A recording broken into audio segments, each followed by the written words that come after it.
When you receive feedback, specifically negative feedback, does it make you better or does it make you bitter? That's what I want to talk about in today's vlog.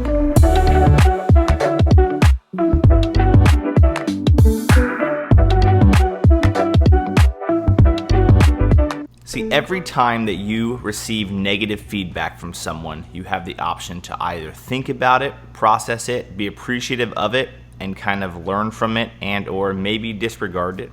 Or you have the option of literally just tuning it out entirely and not allowing any negative feedback to ever affect you whatsoever. I kind of feel like I have a hybrid approach, and it's worked pretty well for me overall.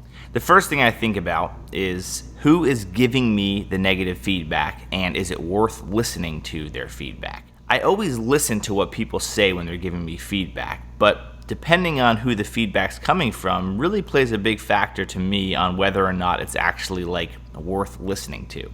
And I don't mean that in a way like, are you worth it or are you worth it? I mean it in the way that you want to listen to advice from people about things that you trust that they actually know what they're talking about. Meaning if someone were to give me parenting advice and they have the worst kids I've ever seen and the kids are like a disaster, well, the feedback they're going to give me probably isn't going to really go to heart and make me really consider it, because clearly I can see that the results that they're going to try to teach me don't work.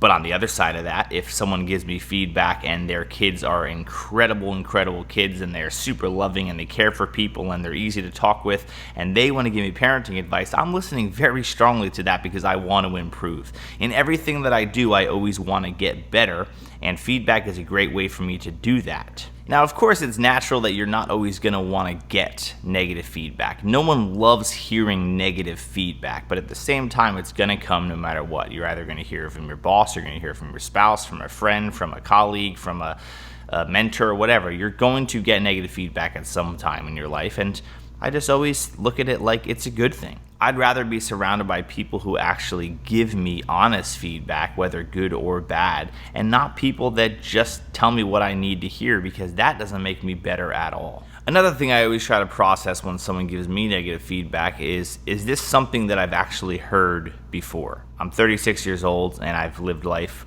a decent amount now, and when I get certain feedback from certain people, if they say things like you need to work on being a little less selfish, that's obviously going to resonate with me because I know that that's something I have to work on. I know that many people have told me that over the course of time with mentors and people and friends and family, and I know that that's naturally an instinct of mine that I need to really work on. It's wanting to be not so self-centered and helping and caring more for the people around me. So when I hear feedback that I've heard many times before, I obviously know that it's a recurring thing that I want to continue to grow in. If it's something that comes out of nowhere that they say you're this or you're that, or have you ever thought about this, and I'm like, no one's ever told me that, then it doesn't necessarily mean that they're not telling the truth. It could just mean, okay, well, maybe I need to think about how I'm approaching this person or this relationship, because no one's really ever told me that's something I need to work on, and why would this person bring that up? It's really processing what would draw them to give that feedback. And also processing with them.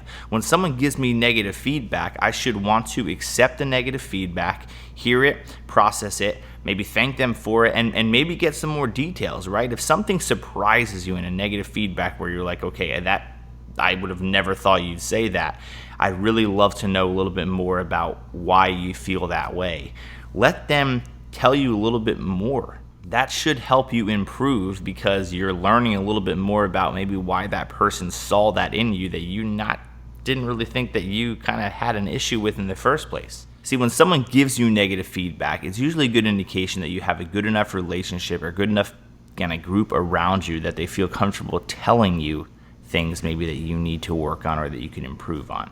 If you never hear anything negative from anyone around you, it probably means you've surrounded yourself with a lot of people that don't like telling you the truth, because you are far from perfect. Every one of us is far from perfect. And if they're not telling you anything bad whatsoever, ever, you might want to just be careful. What's up, Annie? Oh, hey there. How are ya? Good. So today in my vlog, I'm talking about negative feedback and how to handle negative feedback. What's your take on when someone gives you negative feedback?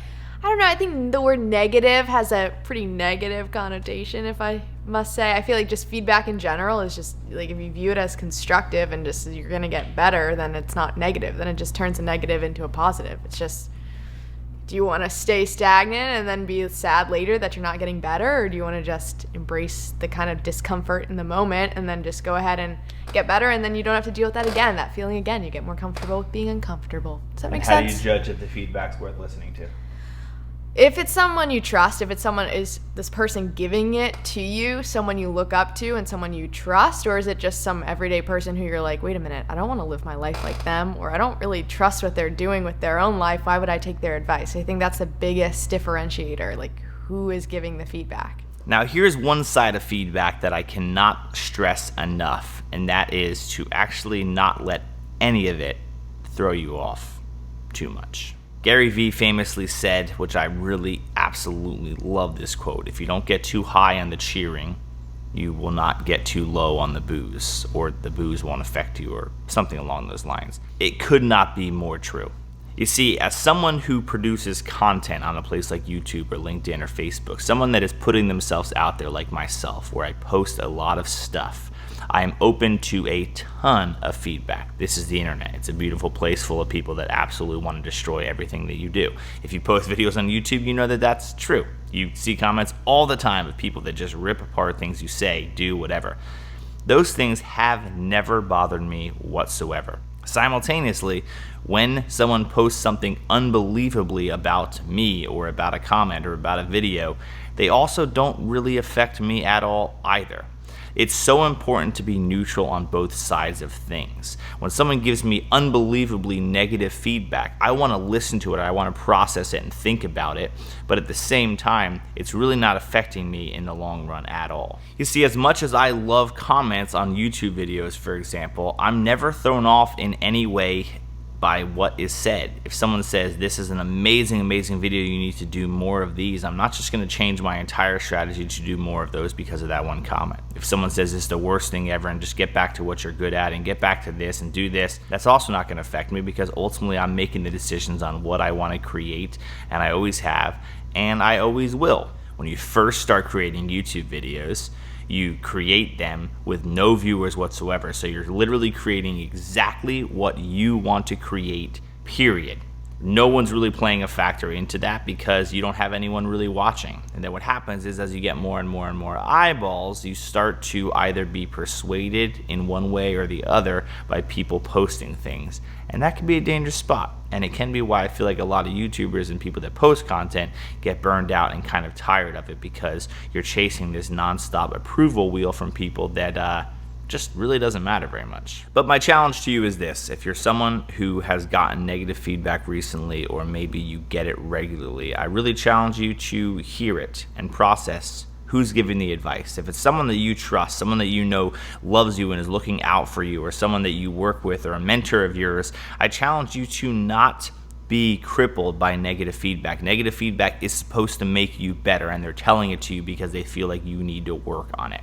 And if it is a boss or someone telling you this stuff that really you should be listening to, process it and think about, maybe they're right. Maybe I need to work on this. Maybe I need to work on that. And don't let it cripple you to do nothing because you're just so tired of hearing bad things. Maybe use it as fuel to make you better. Not being able to handle feedback at all can really get you in trouble in life and in your workplace, especially because you need to be a person that is okay listening to what people have to say.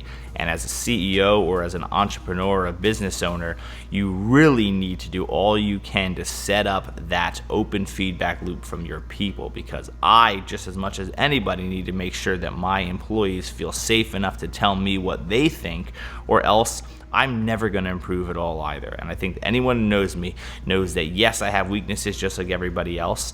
And yes, I could do things more graciously. Yes, I could do things more gently. But at the same time, I really like feedback, and I really like trying to get better. I'm never trying to think that I just have everything together and that I don't need any help. So make sure you do surround yourself with people that actually give you real feedback, or else you're just surrounding yourself with a whole bunch of people that just start telling you what you want to hear. That won't get you very far.